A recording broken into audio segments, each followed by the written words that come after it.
Shalom Uvarajá. Vamos a continuar la historia de los hebreos en Cuba y seguimos todo este periodo de la Inquisición en este nuevo mundo y vamos a continuar con la Enciclopedia Judaica Castellana, la cual nos viene diciendo que en el gobierno de Carlos V se interesó profundamente por el bienestar de las grandes islas de las Indias Occidentales, Cuba, la Española, Jamaica y Puerto Rico. Porque como ya se ha dicho, con el aniquilamiento del trabajo indígena y el señuelo de regiones más ricas subyugadas en el continente, su población y riqueza iban en rápida declinación. Se fomentó de modo especial el cultivo de la caña de azúcar y de Canarias enviáronse obreros hábiles en la construcción de trapiches para moler la caña. Durante la centuria hicieronse reiteradas tentativas para aclimatar el trigo que se intentó sembrar en Cuba, aunque sin éxito. En 1520, los elementos necesarios a la construcción de ingenios fueron eximidos de pago de derechos de importación. 9 años más tarde, en la Española se declaró libres del embargo por deuda a esos mismos ingenios y en 1531 toda la renta real de Cuba fue destinada a la compra de negros para distribuirlos entre los agricultores de la isla con pagos a largos términos.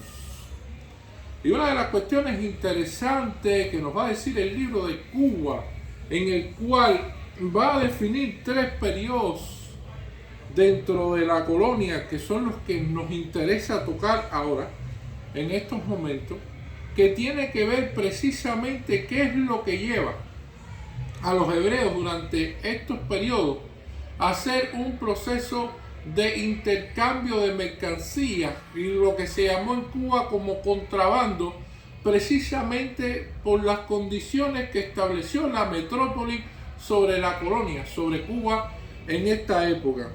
Y para eso vamos al periodo primero de 1511 a 1555 de ocupación y conquista. Se establecen los españoles en Cuba y se funda la colonia sobre las bases políticas, administrativas, económicas y sociales, muchas de las cuales habrían de quedar profundamente modificadas algún tiempo después.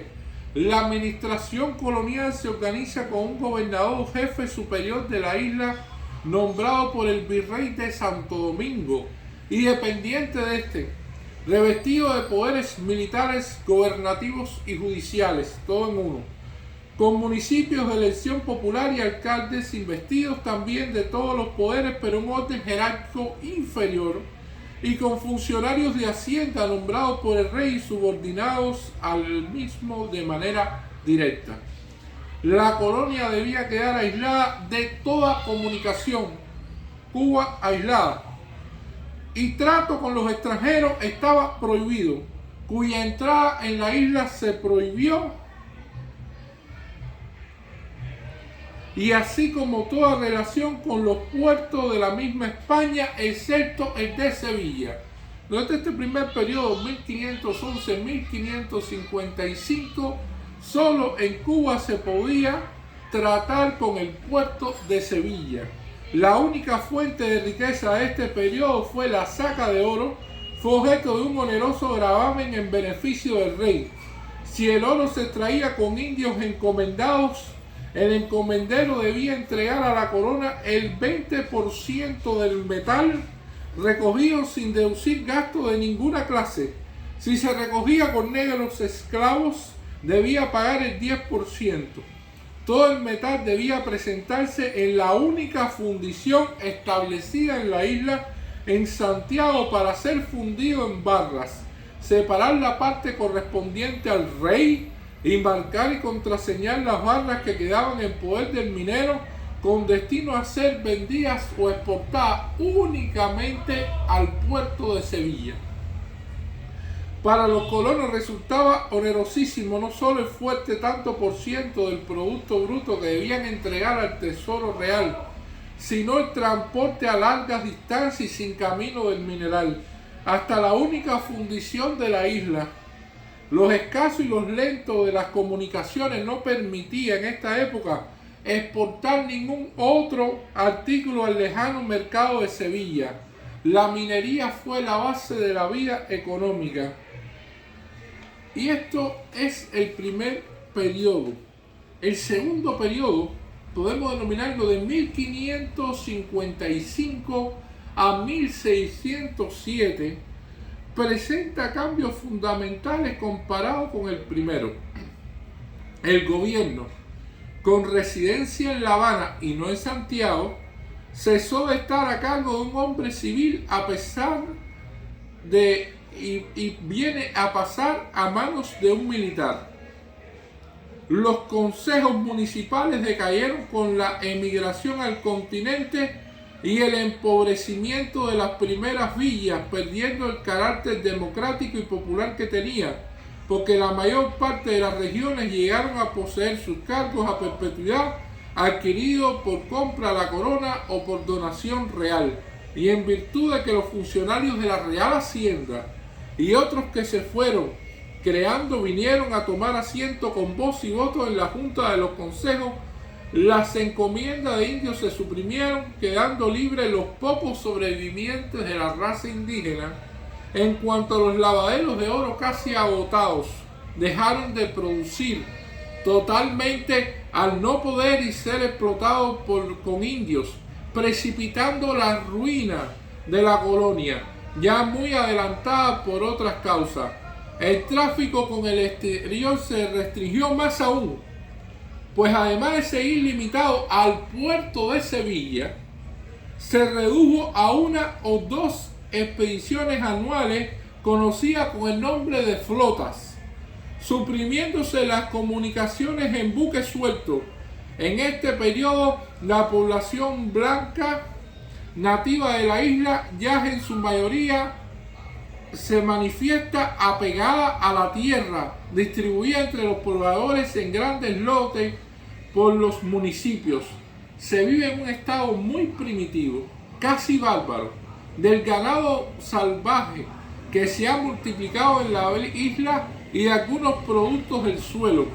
Su comercio exterior se reduce a la venta de cueros secos a los contrabandistas que tocan las costas y a la de algunos comestibles y de otros efectos de los pasajeros de las flotas que hacen escala una o dos veces al año en La Habana. Al final del periodo, con el auxilio de la corona que facilita algunos recursos y permite la introducción de esclavos negros en cantidades crecidas, se inicia la industria azucarera. El azúcar, los cueros secos y ciertas maderas finas ocupan el lugar que el oro había dejado vacío como artículo de exportación, pero en muy pequeñas cantidades. La corte no tiene en este periodo ningún beneficio económico de Cuba, ni presta ninguna atención al gobierno de la isla. Se limita ante la amenaza inglesa que empieza a surgir en las Antillas a fortificar el puerto de La Habana. Y en el periodo tercero, de 1607 a 1697, que abarca casi todo el siglo XVII, ya todo respeto a la famosa burla de Alejandro VI que dividió las Indias entre España y Portugal, se lanzan en la fundación y conquistas de colonias en el Nuevo Mundo. Cuba, centro de resistencia y base de operaciones de los españoles en las Indias Occidentales, es asaltada por todas partes y tiene que defenderse de los ataques de Holanda, Francia e Inglaterra y de las bandas irregulares de filibusteros establecidas en las Antillas Menores al principio y más tarde en la isla de la Tortuga y la costa septentrional de Santo Domingo, abandonada de hecho por España. Y esos son elementos fundamentales que vamos a tener durante este periodo, que corrobora lo que dice la Enciclopedia Judaica Castellana. Y habíamos visto en esta región y en este nuevo mundo que estaba surgiendo, de que en la primera década del siglo XVII los judíos tienen una franca desventaja con los comerciantes católicos que, apoyados por la Santa Inquisición, trataban de perseguir, confiscar y eliminar a la competencia en el Nuevo Mundo.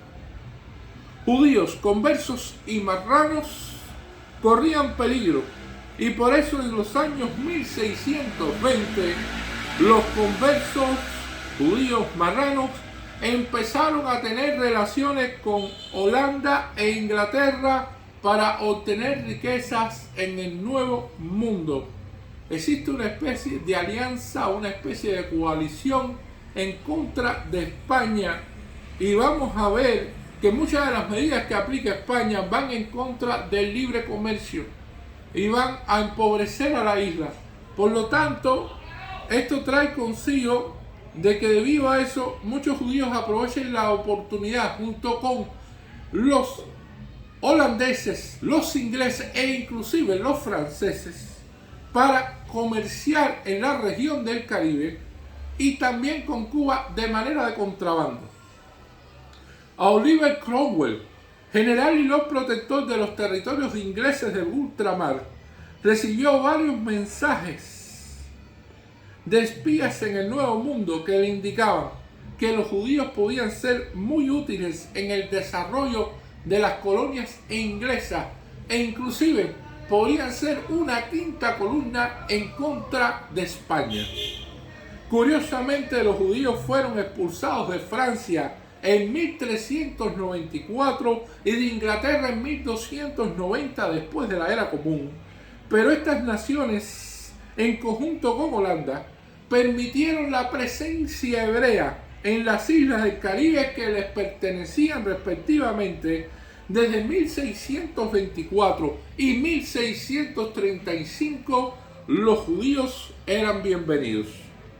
El comercio era impulsado por los hebreos y dominaban las lenguas, y se consideró indispensable para el desarrollo de la presencia judía en esos territorios, quienes eran los mejores para el comercio ilegal con las colonias españolas que los judíos expulsados de España. ¿Por qué? Porque dominaban el lenguaje, dominaban las costumbres y tenían cierto nivel de conocimiento para establecer este comercio tan difícil de contrabando con las colonias españolas. En este momento como evidencia el libro de Cuba del año 1925, estamos viendo de que se recibían navíos comerciales en La Habana y Santiago, y se crea la cuestión del puerto único con solamente comercial con el puerto de Sevilla, con estos navíos, que no era suficiente para proveer de los bienes necesarios que necesitaban los pobladores de la isla de Cuba. Y ahí es donde entran los hebreos a participar en el contrabando, conociendo el idioma, a bordo de barcos holandeses e ingleses principalmente. Contrabando de los judíos como intérprete a bordo de barcos holandeses, ingleses principalmente y también franceses. Se hacían intercambio de los siguientes productos aquí en Cuba. Los productos que ofrecía Cuba eran especias, cueros, carnes saladas, añil, azúcar, y esto ocurrió fundamentalmente en la zona de Bayamo. Y los objetos recibidos que traían propiamente los yehudí en los barcos, tanto ingleses como holandeses y también franceses, eran tejidos, objetos de metal, armas de fuego, loza, harina de trigo, vino e inclusive esclavos. Gracias a este desarrollo del comercio y del contrabando, precisamente en la región del río Cauto y el golfo de Guacanayabo, se llevó a cabo el crecimiento de 3 pueblos, el Cauto Embarcadero, Guamo y Cayamas. El capitán general Severino Manzanera atribuía su importancia a este contrabando a lo barato que vendían los contrabandistas las mercancías europeas, y en contraste los precios que tenían los productos que llegaban de España a través de los puertos únicos, encarecidos con el transporte hacia los lugares donde se necesitaban.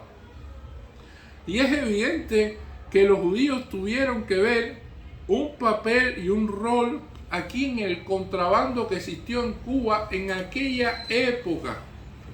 Y vamos a ver también algunos elementos de juicio de la cuestión económica de aquella época. Desde hace 1500 años, muchos judíos prefieren ser marinos, campesinos, armadores o banqueros. Aunque la mayoría vive entonces en Polonia, algunos de los que se establecen en la orilla del Atlántico lo cruzan para participar en la valoración de las Américas. Primero españoles y portugueses, luego holandeses e ingleses. Se pone en marcha extraordinarias redes entre judíos y marranos instalados en todos los países de la cristiandad. 2 grupos de mercaderes se reparten primero el comercio de especias de Oriente con destino a Europa. Uno va a la India hacia Lisboa con el contrato indio, el otro de Lisboa hacia el resto de Europa, el contrato europeo.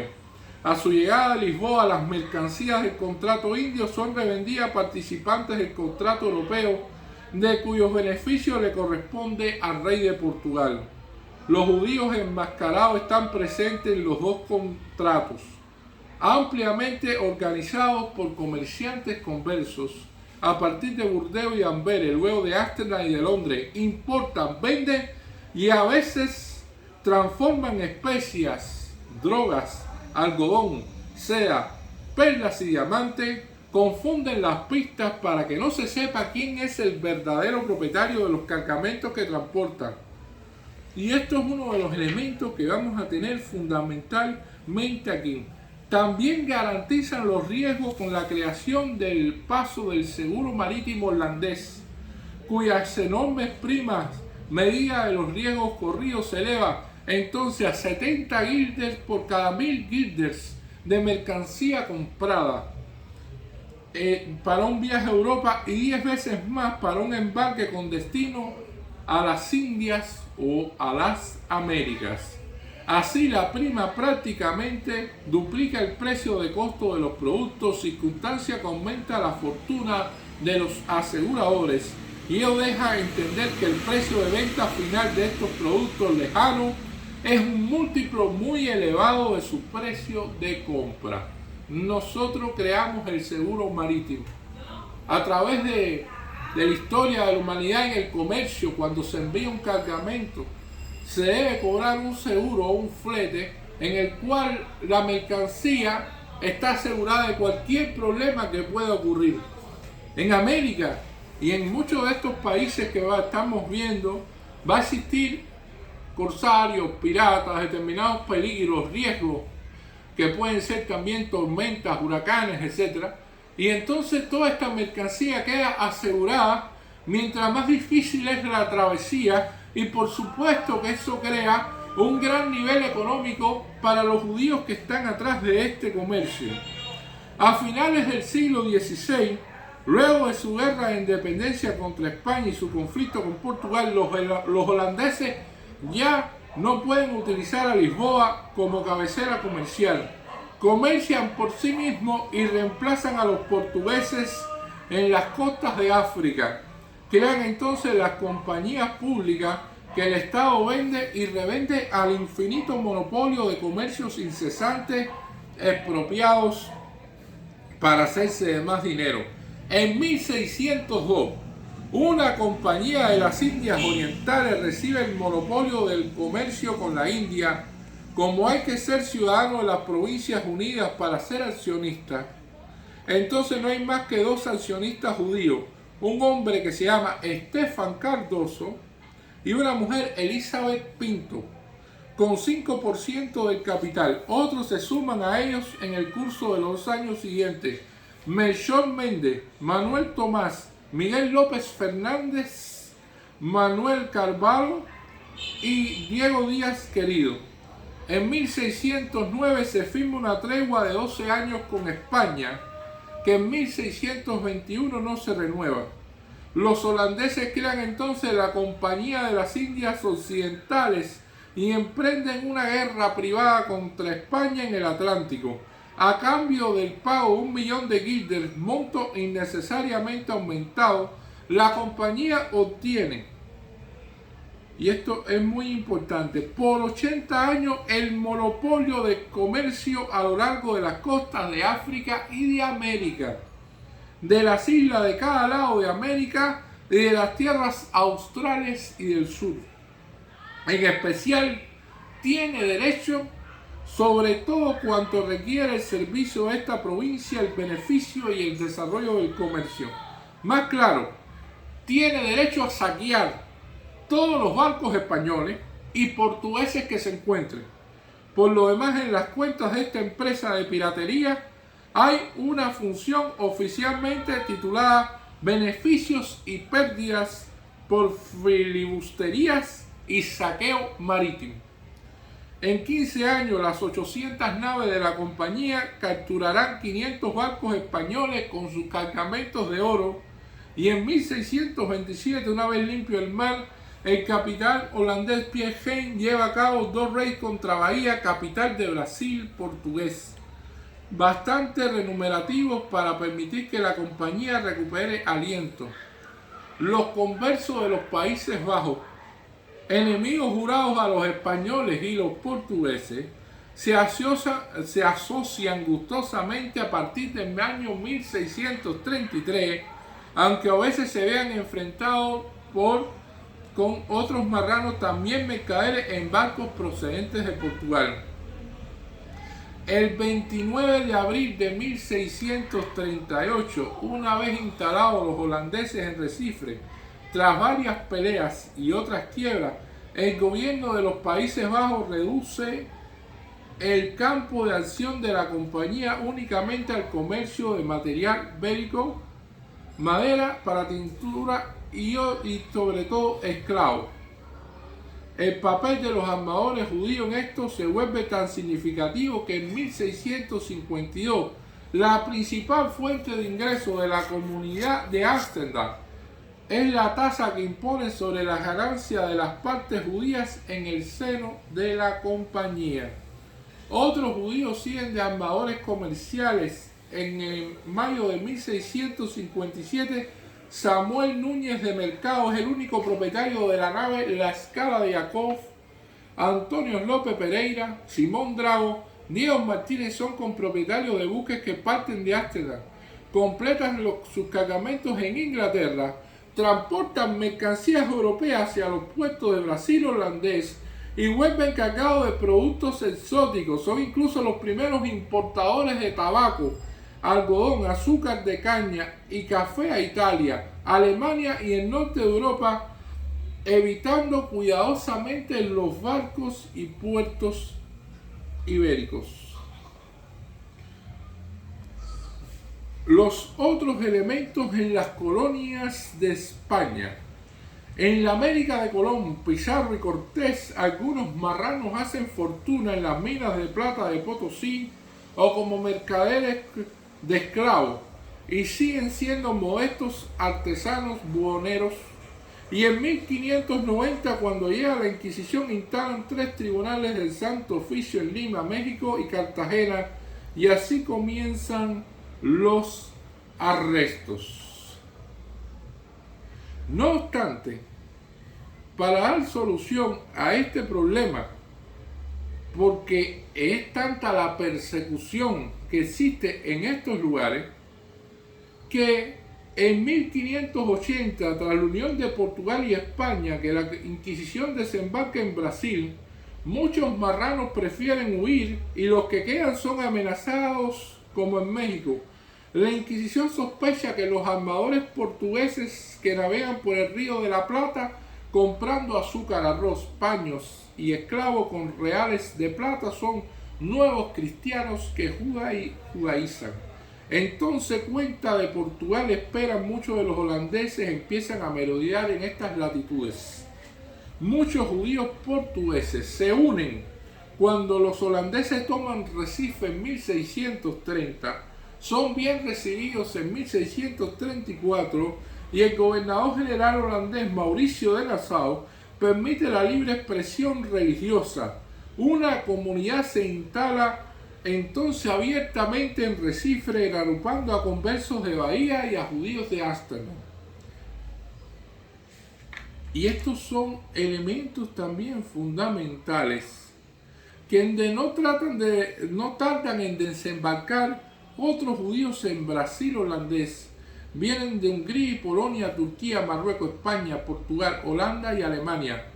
Un ingeniero judío, Baltasar de Fonseca, construye el puente que une Recife con Mauricio. 200 judíos llegan de Ámsterdam a Recife bajo la dirección de Rabí Isaac Aboab y de Mosef Rafael Aguilar, una comunidad totalmente constituida con sus rabinos y profesores. En 1648 los 12.000 habitantes europeos del Brasil holandés se cuentan con 1.450 judíos, casi todos instalados en Recife. Algunos de ellos refinadores de azúcar o agentes adquieren grandes plantaciones de caña en el valle de Pernambuco. Otros desempeñan un papel significativo en el comercio de esclavos, a los que cobran a los barcos de la Compañía de las Indias para revenderlos a créditos a los plantadores a un precio muy elevado. El azúcar de caña bruto que se refina en los Países Bajos y luego se distribuye en toda Europa, el tráfico comercial es enorme de manera permanente. 100 naves hacen el servicio entre Recife y Ámsterdam, donde las refinerías generan un cuarto de los impuestos indirectos de los Países Bajos. Uno de los más importantes mercaderes de azúcar con bases en San Salvador y Recife, en Marrano, Manuel Rodríguez Vea, instala dos grandes depósitos en Ámsterdam para almacenar el azúcar de la isla de San Miguel. En 1655, Abraham Isaac Pereira, mercaderes portugueses de la nación judía, establecen una refinería en Ámsterdam. Otros reciben azúcar bruto a través de Portugal, que sin embargo está en guerra con los Países Bajos. Misterio de las redes marranas. En julio de 1657 en Ámsterdam, Simón y Luis Rodríguez de Sousa reciben de Porto, entre otras mercancías, 135 cajas de azúcar de un mercader judío en secreto instalado en Brasil portugués, Antonio da Silva. En noviembre de 1658, un tal Sebastián Coutinho también recibe 6 cajas. El mismo año, Salomón Mose o Isaac de Pina construyen otra refinería en Ámsterdam que revenderá a cristianos en 1669. Entonces el tabaco se vuelve más que nunca un asunto judío también y un factor de crecimiento para la economía de los otros. La historia pretende incluso que el primer blanco en pisar suelo americano, como conocemos, que aquí estuvo en Cuba, Luis de Torres, que ya habíamos hablado de él, y también habíamos hablado Rodrigo de Jerez, que venía con él también en la expedición de Colón, y fue los primeros que fumaron tabaco. De todos los europeos, ellos fueron los primeros. Pero ya en 1611 el primer barril de tabaco importado en Europa es vendido por un mercader judío, David Avendana, a un mercader cristiano en Horn. 9 años más tarde es posible encontrar en Ámsterdam a 2 agentes de tabaco judíos. De las 30 casas importantes que lo tratan y lo venden, 10 son judías. Las primeras son de Isaac y Talandier, hilandería de tabaco que emplea 2 obreros. Se trata de una verdadera industria que funciona fuera de sus corporaciones. Entre los 14 importadores de tabaco que firman una petición a favor de un tal Manuel López de Potremiel, emplean en sus manufacturas de tabaco numerosos operarios judíos alemanes. Por lo demás, es una especialidad de los judíos del este. De 24 casamientos askenazí celebrados entre abril de 1649 a junio de 1653, en Ámsterdam 14 son moledores de tabaco. Los sefaradíes no están excluidos. Menachem Golan, industrial de tabaco, emplea en 1661 a un hilador askenazí, Moshe Heiman, y a 13 sefaradíes, David de Oliveira, Moisés da Fonca y Abraham Leví. En 1654, tras 24 años de presencia holandesa, los portugueses recuperan Recife. Los 2.000 judíos que viven ahí huyen en 15 barcos hacia Cayena, Curazao, Jamaica, Barbados, Panamá, Costa Rica y las Antillas francesas, que pronto deben abandonar por orden del rey de Francia. En esa región del Caribe, el armamento naval pirata es casi monopolio judío, con tripulaciones y capitanes judíos. Y todo esto que hemos hablado aquí y que hemos explicado nos da la razón ante la Enciclopedia Judaica Castellana de lo que los judíos portugueses habían logrado, porque continúa la Enciclopedia Judaica Castellana diciendo: los primeros inmigrantes judíos portugueses que se dirigieron a Nueva York en 1654 estuvieron de paso en Cuba. De tanta importancia son su paso para el conocimiento de las actividades judías en Cuba, como el cultivo del azúcar, introducido por Hernando de Castro. Fueron las relaciones comerciales con las islas vecinas de Jamaica, Curazao, donde existían comunidades judías y una red comercial de exportaciones que se extendía hasta Londres, Ámsterdam y Hamburgo. A partir de lo que te dice la Enciclopedia Económica de los Judíos, podemos conocer cómo era esta red comercial y cómo se articulaba a partir del contrabando y a partir del comercio en todo este nuevo mundo, con una dominación de parte de nuestro pueblo de todas estas actividades comerciales. Parte muy importante del comercio europeo con las Antillas se hallaba en manos de judíos y de criptojudíos. Es probable que los filibusteros antillanos, que sostenían una guerra de rapiña contra España y sus rutas marítimas, se abastecieran en establecimientos judíos. Durante muchos años las aguas cubanas constituyeron su centro de operaciones, cosas que vamos a profundizar gracias al libro Judíos Piratas del Caribe, una nueva edición que ha llegado a mis manos, los cuales vamos a poder profundizar sobre esta cuestión que existió en el área del Caribe, que por supuesto afectó a la isla de Cuba por todo este proceso de represalia contra España a partir de la expulsión de los judíos de allí. Muchas gracias.